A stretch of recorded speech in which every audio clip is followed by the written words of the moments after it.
बिलासपुर शहर में नागरिक मन ल मिलैया सुविधा के आकलन और भविष्य बर कार्य योजना तैयार करे के उद्देश्य ले केंद्रीय आवासन और शहरी विकास मंत्रालय भारत सरकार द्वारा देश भर में ईज ऑफ लिविंग इंडेक्स सर्वे कराए जावत है, जेन 23 दिसंबर तक चलही। ये सर्वे में नागरिक अपन फीडबैक घलो दे सकत है।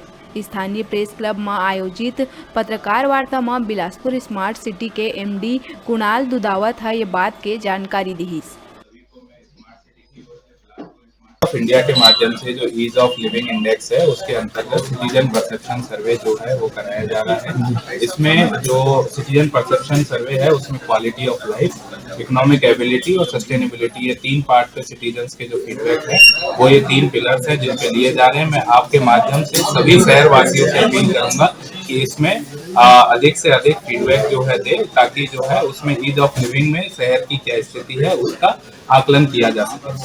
सर, बैनर पोस्टर्स भी लगाए जा रहे हैं और जो एनएसएस एनसीसी के दिए रहे हैं, प्रचार प्रसार किस तरह? इसमें निश्चित तौर पे सभी शहर के प्रमुख स्थानों पर बिलबोर्ड्स लगाए जा रहे हैं। सभी कॉलेजेस में, रेजिडेंशियल सोसाइटीज में भी जो है बिलबोर्ड्स और पोस्टर्स लगाए जा रहे हैं। वॉल ग्रेफिटी की जो कार्रवाई है वो भी इसमें जो है लोगों के सहयोग से, NSS, NCC, NGO, civil society organisations के सहयोग से ग्रेफिटीज भी कराई जा रही है। हम ये चाहते हैं कि शहर के प्रत्येक नागरिक का फीडबैक जो है ईज ऑफ लिविंग सर्वे में लिया जाए।